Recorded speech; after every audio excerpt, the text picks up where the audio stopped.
मित्रों, देश का सबसे बड़ा फ्रॉड आखिर क्या हो सकता है? आज मैं इस दौर के देश के सबसे बड़े फ्रॉड की चर्चा करने जा रहा हूं। एक ऐसा फ्रॉड जिसकी चर्चा तक कहीं अखबारों में नहीं हो रही है, कहीं जिसके ऊपर कोई हेडलाइंस नहीं चल रही किसी टीवी न्यूज चैनल पर, और जिसको जानना पूरे देश के लिए बहुत जरूरी है। आज मैं उस एक फ्रॉड की आपसे चर्चा करने जा रहा हूं। और ये जो फ्रॉड है, ये फ्रॉड की जो पूरी कहानी है वो जुड़ती है महाभारत की कथा से। आप सोच रहे होंगे कि मैं कहां आपको महाभारत की कथा सुनाने लगा, लेकिन महाभारत की कथा का इस फ्रॉड से कनेक्शन है। आपको याद होगा मित्रों, जो महाभारत की कहानी है, महाभारत की जो सत्य कथा है, उस कथा में लाक्षागृह का विवरण आता है। पांडवों को खत्म करने के लिए दुर्योधन और उसके भाइयों ने मिलकर के 1 लाख के घर का, महल का निर्माण किया था, और इसी महल में पांडवों को जलाकर मारने की साजिश रची गई थी। लेकिन पांडव इस महल से बाहर निकलने में कामयाब रहे। महल जो है जल करके खाक हो गया। वो जो 1 लाख का महल पूरा जला, वो आज भी, उसके अवशेष आज भी मौजूद हैं। दिल्ली से लगभग 50 किलोमीटर दूर एक जगह है बागपत के अंदर, जिसको कहते हैं बरनावा।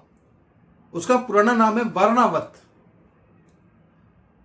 और वहां पे एक ऊंचे टीले के रूप में ये पूरा लाक्षागृह आज भी मौजूद है। वो सुरंग भी आज मौजूद है जहां से पांडव बाहर निकले थे।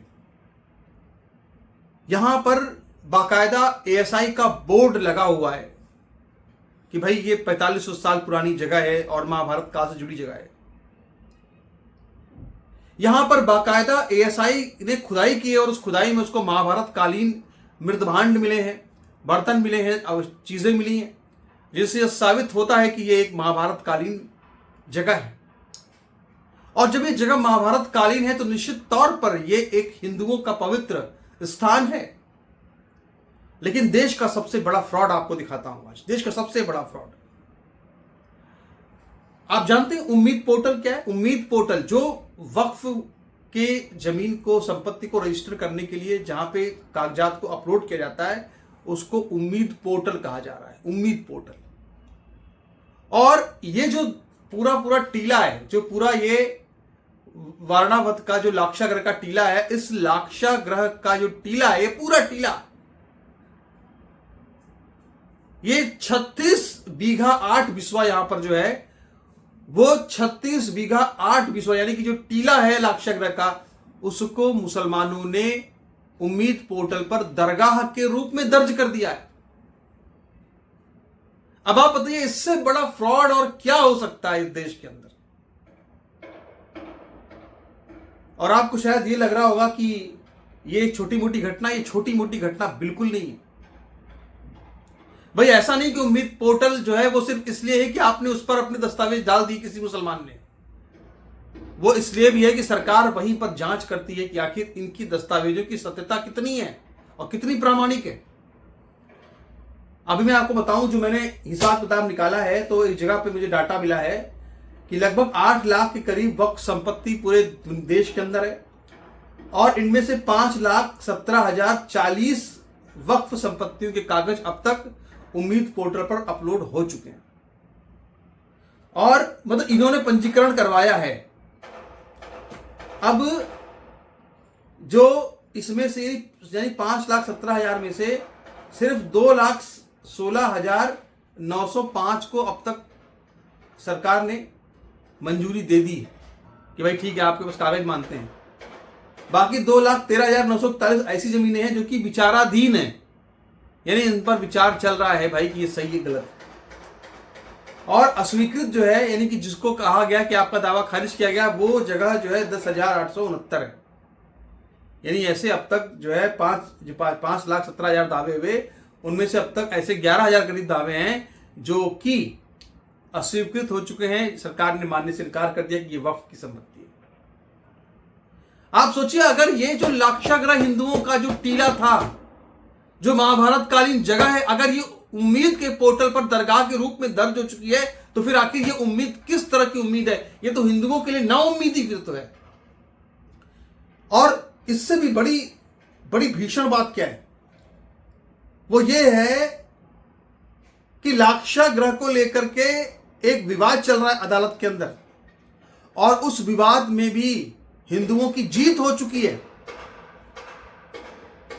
ये जो लाक्षागृह का पूरा केस है, ये शुरू होता है 1970 के करीब से, जहां पे मुकीम खान नाम के एक व्यक्ति ने मेरठ की अदालत में जाकर के दावा ये ठोक दिया कि ये सूफी संत शेख बदरुद्दीन की यहां पे मजार है, और उसने कहा कि ये पूरा 36 बीघा 8 विस्वा जो है मुसलमानों का है, दरगाह का है, वक्फ का है, सुन्नी वक्फ का ये हमारा है, क्योंकि यहाँ पे दरगाह है हमारे किसी सूफी संत की, सुन्नी बदरुद्दीन की। अभी गजब की बात यह है कि वैसे तो सुन्नी इस्लाम कट्टर इस्लाम है, सूफी को मानता ही नहीं है, लेकिन यहाँ पे जहाँ जमीन कब्जा करना था वहां पे सूफी आ गया, वहां पे सुन्नी बोर्ड आ गया।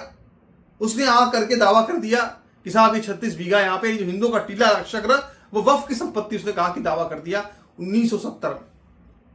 इसके बाद उस वक्त वहां पे जिंदा थे, जीवित थे उस वक्त कृष्ण दत्त ब्रह्मचारी। और अगर आपने कृष्ण दत्त ब्रह्मचारी कृष्ण दत्त का नाम नहीं सुना है तो आप उनको सर्च कीजिए, गूगल पे सर्च कीजिए, यूट्यूब पे सर्च कीजिए। देश की बहुत ही महान विभूति जिनके बारे में लोग जान नहीं पाए, अगर वो जानते, उनके बारे में प्रचार होता तो शायद आज हिंदू धर्म बहुत बदला हुआ धर्म होता। उन्होंने बहुत बड़े बड़े शोध किए हैं, और उनको रामायण कालीन जो ऋषि हैं, श्रृंगी ऋषि, उनका पुनर्जन्म माना जाता है। यानी श्रृंगी ऋषि जिनके यज्ञ करने के बाद भगवान राम का जन्म हुआ था, उन श्रृंगी ऋषि का पुनर्जन्म जो है वो ब्रह्मचारी कृष्ण दत्त को मानते हैं। और वही ब्रह्मचारी कृष्ण दत्त, आप कभी सर्च कीजिए उनके बारे में तो आपको बहुत जानकारी मिलेगी। उन्होंने बहुत बड़ा साहित्य लिखा है। उन्होंने असली जो खुद रामायण में मौजूद थे, रामायण जब हो रही थी तो सोचिए उन्होंने रामायण क्या बताई होगी। कभी सर्च कीजिए गूगल पे तो मिलेगा, कभी अलग चर्चा करेंगे इसके ऊपर। तो ब्रह्मचारी कृष्ण दत्त जो थे, उन्होंने इस मुकीम खान के दावे के खिलाफ अपना दावा ठोका और कहा कि नहीं, ये महाभारत कालीन लाक्षागृह है, और ये लाक्षागृह हिंदुओं की पूरी संपत्ति है। साल 2024 में इसका फैसला आता है, इसका परिणाम आता है।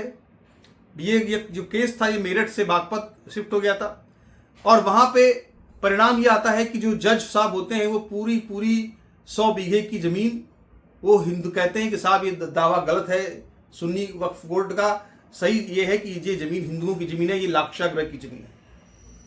और ये मालिकाना हक 53 साल बाद जो मिला वो हिंदू पक्ष को इसलिए मिला क्योंकि उसके पास सबूतों की भरमार थी। एएसआई ने यहाँ पे 1953 में खुदाई की, 2018 में खुदाई की, 4500 साल पहले यहाँ मृदभांड मिले, मिट्टी के बर्तन मिले, यहाँ तक कि 1920 का जो राजपत्र है अंग्रेजों के जमाने का, वहां पर भी इसको हिंदुओं की संपत्ति के रूप में, लाक्षागृह के रूप में कहा गया है। लेकिन देखिए देश का सबसे बड़ा फ्रॉड कि इसके बाद भी सुन्नी वक्फ बोर्ड ने इसको उम्मीद पोर्टल पर दरगाह के रूप में दर्ज करवा दिया है। अब हम तो ये कहेंगे भाई कि इसको लेकर के विरोध भी शुरू हो चुका है। वहां पे जो लोग हैं, जो वहां के विश्व हिंदू परिषद बजरंग दल के जो लोग हैं वो उसका विरोध प्रदर्शन भी कर रहे हैं। हम चाहते हैं कि इस पर सरकार संज्ञान ले, ये कैसे हो गया। और कहा यह जा रहा है कि उस वक्त इसके पास पता नहीं कौन से पुराने कागज थे, उसने कौन से पुराने कागज अपलोड कर दिए जिसको कि वहां मान लिया गया। जिन्होंने इसको मान लिया उन अधिकारियों पर भी देखना चाहिए भाई कि कैसे मान लिया। क्या आपको पता नहीं था कि ये केस कितना बड़ा केस है, पूरी दुनिया में चर्चा, पूरे देश में चर्चा होती है इस केस की, वारणावत वाले केस की चर्चा होती है, आपको कैसे नहीं पता चला? आप किस तरह के आखिर अफसर है? और ये कोई पहला मामला नहीं है। गुजरात में ओखा में जो द्वारिका द्वीप जो हिंदुओं की संपत्ति है पूरी, वहां पर भी मुसलमानों का कब्जा है। वो कहते हैं साहब ये भी हमारी वक्फ, पूरा द्वीप कहते हैं कि ये वक्फ की संपत्ति है। पूरा द्वारिका द्वीप कहते हैं साहब जहां भगवान कृष्ण की निशानियां हैं, कहते हैं ये तो पूरा जो है ये तो मुसलमानों का है, ये तो वक्फ का है। इतना बड़े बड़े फ्रॉड करते हैं वक्फ बोर्ड वाले। और हम कंक्लूजन, निष्कर्ष निकालते सिर्फ एक बात कहेंगे और ईमानदारी से उसका मुसलमान जवाब दे। आप देखिए सऊदी अरब में मक्का मदीना है, इस्लाम का पवित्र स्थल है, और मक्का मदीना की सुरक्षा कौन करता है आपको पता है? अमेरिका करता है, उसकी पेट्रियट मिसाइलें करती हैं। अगर मान लीजिए कि वहाँ पे कोई ईसाई सैनिक मर जाए सुरक्षा के नाम पर, सुरक्षा करते हुए उसको कुछ हो जाए, मान लो दस्त आया और वो मर गया, ऐसे ही मान लो चलो, और मान लो वहाँ पे कल को मांग हो जाए साहब कि ये तो कोई फलाने संत थे जो जिनकी डेथ हो गई, चलो इनकी अब एक चर्च बनवा दें, मान लो वहाँ चर्च बना दी जाए, और फिर वो चर्च के नाम पर ये कहे कि साहब पूरा मक्का मदीना ही उनका ही है, हम ही को सब सौंप दो। अरे 36 बीघा मायने रखता है भाई। कहे साहब हम, अब अगर वो ईसाई कहे, मरने वाले ईसाई के समर्थक बोले कि ये आप तो हमारा ही है सब, ये पूरा मक्का मदीना, ये सब काबा, ये सब हमारा ही है, अगर ये ईसाई वहाँ बोलने लगे जो वहाँ पे रक्षा करते हैं, पेट्रियट मिसाइल लेके खड़े हैं जो, तो बताइए कि किसी मुसलमान को अच्छा लगेगा क्या? क्या कोई स्वीकार करेगा इसको? कोई स्वीकार नहीं करेगा। दुनिया भर में विरोध होगा ना। तो वैसे ही यहां पर भी तो है, यहां पर भी तो वैसे ही है कि इस चीज को नहीं माना जाएगा। जब लाक्षागृह विशुद्ध रूप से हिंदू संपत्ति है, महाभारत कालीन संपत्ति है। भाई पांडव तो मुसलमान नहीं थे ना, पांडव सारे हिंदू ही थे, तब तो मुसलमान आया, धर्म आया भी नहीं था, वो तो आर्य थे। तो भैया फिर बात वही है कि आखिर मेरे अंगने में तुम्हारा क्या काम है? मेरे अंगने में तुम्हारा क्या काम है? तो भैया ये हम लोगों का देश है, यहाँ पर आपको रहने के लिए, खाने के लिए दे दिया गया है, आपने पाकिस्तान बना लिया इसके बावजूद भी। तो क्या इसका मतलब है कि आप सर पे चढ़ जाएंगे? ये सुन्नी वक्फ बोर्ड को मैं कह रहा हूँ, ये बात उनको समझनी चाहिए। ये बात जो बार बार कहते हैं कि हम किराएदार नहीं हैं, हम मकान मालिक हैं, जो कहते हैं हम किराएदार नहीं हैं इस देश, लेकिन वो मकान मालिक हो चाहे किराएदार हो, पर उनकी हरकतें इस तरह की है कि कोई उनको बर्दाश्त नहीं करना चाहता। और ये सिर्फ यहाँ की स्थिति नहीं, पूरी दुनिया में इन्होंने ऐसी ही स्थिति कर रखी है। नमस्कार।